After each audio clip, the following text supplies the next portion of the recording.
अस्सलाम वालेकुम व्यूअर्स, लुकमान मिर्ज़ा अपने यूट्यूब चैनल के साथ हाज़िर खिदमत है। आज एक नई वीडियो, एक नई सीरीज़ और एक नई इन्फॉर्मेशन के साथ। तो इन्फॉर्मेशन क्या है, आज हम डिस्कस करेंगे स्टडी इन स्वीडन के बारे में। बहुत से लोगों के क्वेश्चंस होते हैं, बहुत से लोग इसको सर्च करते हैं कि स्वीडन में स्टडी अप्लाई करने का क्या तरीक़ाकार है, क्या हम घर बैठ कर अप्लाई कर सकते हैं या इसके लिए लाजमी किसी कंसल्टेंट की ज़रूरत होती है। अगर हम खुद अप्लाई कर सकते हैं तो कौन कौन से डॉक्यूमेंट्स रिक्वायर होते हैं, स्वीडन कैसा कंट्री है स्टडी के लिए, वहाँ पे कितने अखराजात आते हैं। तो इस सारी चीज़ों को हम आज की वीडियो में मुकम्मल डिस्कस करेंगे और सारी इन्फॉर्मेशन के लिए वीडियो को ज़रूर देखिएगा और मुकम्मल देखिएगा ताकि जो भी इन्फॉर्मेशन है वो आप अच्छे तरीके से और मुकम्मल तरीक़ा से हासिल कर सकें। तो हम स्टार्ट करते हैं कि कैसे हम स्वीडन में स्टडी अप्लाई कर सकते हैं। लेकिन उससे पहले अगर आप मेरे चैनल पर न्यू हैं तो चैनल को ज़रूर सब्सक्राइब कीजिएगा, बेल आइकन ज़रूर दबाइएगा ताकि आने वाली वीडियोस आप तक पहुंच सकें और आप उनसे फ़ायदा उठा सकें। तो बात कर रहे थे कि स्टडी इन स्वीडन कैसे अप्लाई कर सकते हैं और स्वीडन कैसा मुल्क है। तो स्वीडन को अगर देखा जाए तो ये एक यूरोपियन कंट्री है, स्टडी के लिए बहुत अच्छी प्लेस है। स्टडी के बाद वहाँ पे आप जॉब कर सकते हैं, आपको बआसानी जॉब मिल सकती है, आप बआसानी तरीके से अपनी जॉब ढूंढ सकते हैं। लेकिन शर्त ये है कि अगर आप स्वीडन में स्टडी के लिए अप्लाई करते हैं तो वहाँ पर जाकर आप अपनी डिग्री लाजमी तौर पर मुकम्मल करें। जब आप डिग्री मुकम्मल कर लेंगे उसके बाद स्वीडन आपको बाकायदा 2 साल के लिए एक वीज़ा इशू कर देता है जिसकी बेस पर आप वहाँ जॉब कर सकते हैं। जो आपने डिग्री अप्लाई करनी होती है वो मिनिमम आप 2 ईयर वाली डिग्री अप्लाई करें। इट मीन कि 120 क्रेडिट आवर वाली।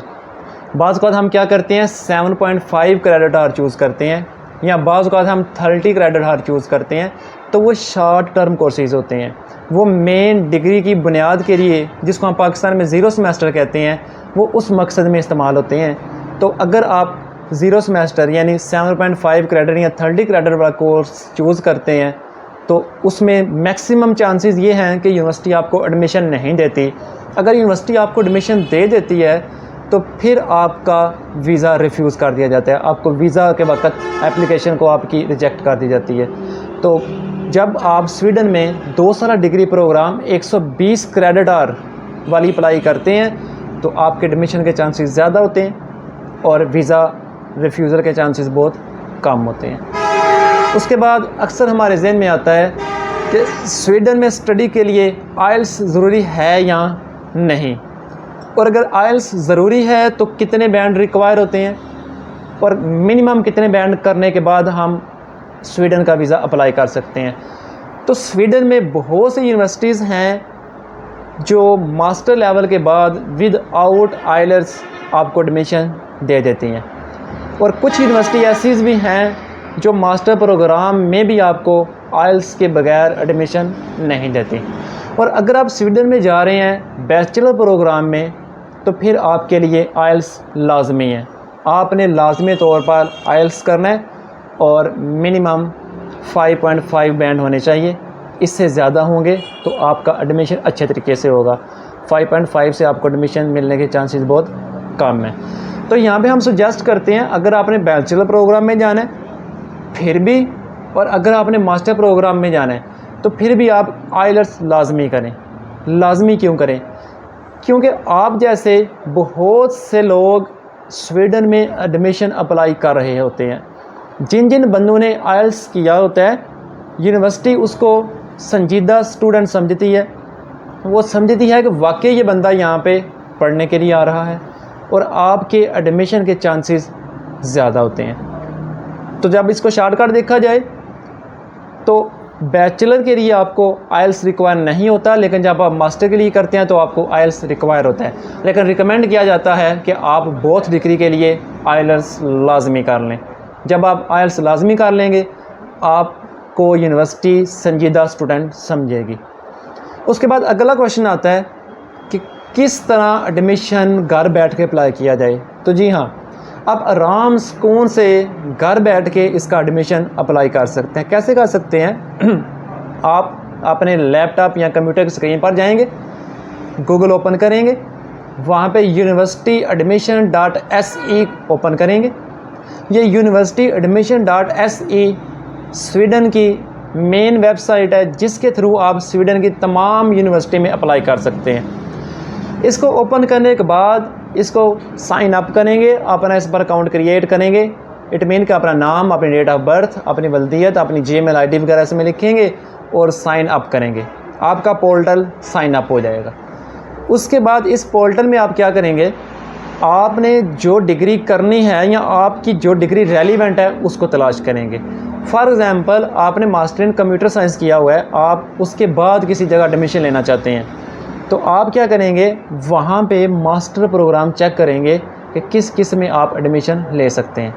अब बात आ कि आपने किया भी मास्टर है और ढूंढना भी मास्टर है, तो हाँ, स्वीडन में क्या होता है, पाकिस्तानी एमएससी के बाद कुछ यूनिवर्सिटीज़ ऐसी हैं जो आपको पीएचडी में डायरेक्ट एडमिशन दे देती हैं, लेकिन उसके लिए आपको रिसर्च वर्क भी दरकार होता है। और कुछ यूनिवर्सिटीज़ ऐसी हैं कि अगर आप पाकिस्तान से एमएससी या मास्टर्स करके जाते हैं तो वहाँ पे दोबारा आपको मास्टर में एडमिशन लेना पड़ता है। तो वो जो दोबारा मास्टर में एडमिशन लेना पड़ता है वो इसलिए एडमिशन होता है, 120 क्रेडिट्स आर होते हैं और आप उसी को चूज़ करते हैं और आसानी से एडमिशन अप्लाई करते हैं। तो आपने मास्टर इन कंप्यूटर साइंस किया हुआ है, आप वहाँ पे कीवर्ड लिखें master in computer science, search का बटन दबाएं, आपको जितने ऑप्शन स्वीडन में होंगे, जिस जिस यूनिवर्सिटी में वो प्रोग्राम करवाया जा रहा होगा वो आपके सामने शो करती जाएंगी। उन यूनिवर्सिटीज़ में जो यूनिवर्सिटी 120 क्रेडिट हार का कोर्स इंग्लिश लैंग्वेज में करवा रही है, यानी मीडियम ऑफ इंस्ट्रक्शन जो है इंग्लिश है, उसको आप सेलेक्ट करके अपने सिलेक्शन बॉक्स में क्लिक कर लें। आप याद रखिएगा, मिनिमम एक पोर्टल में आप 3 से 4 यूनिवर्सिटीज़ सेलेक्ट कर सकते हैं। ऑन द स्पॉट आप एक डिग्री को 4 डिफरेंट यूनिवर्सिटी में अप्लाई कर सकते हैं। जब आप 4 डिफरेंट यूनिवर्सिटी में अप्लाई करेंगे, उसके बाद आप क्या करेंगे, 4 यूनिवर्सिटीज़ आपने सेलेक्ट कर ली, फिर इसी पोर्टल पर जो आपने universityadmission.se पर लॉगिन किया हुआ है, यहाँ पे आपने तमाम डॉक्यूमेंट्स अपलोड करेंगे। डॉक्यूमेंट्स में क्या चाहिए, डॉक्यूमेंट्स में आपको अपने तमाम क्रेडेंशियल चाहिए, academic, it mean matric, inter और बैचलर जो आपने 4 ईयर किया हुआ है, उसकी आपको डिग्री रिक्वायर होती है। और ये जो डिग्रीज़ आपकी होती हैं ये बाकायदा यूनिवर्सिटी एंड HEC से अटेस्टेड होनी चाहिए। आप यूनिवर्सिटी मुतलका यूनिवर्सिटी से डिग्री अटेस्ट करवाने के बाद HEC से अटेस्ट करवाएंगे। उसके बाद अगर आपका मैट्रिक या हायर सेकेंडरी का सर्टिफिकेट है तो वो आप अपने मुतलका बोर्ड से टेस्ट करवाने के बाद इसको IBBC से टेस्ट करवाएंगे।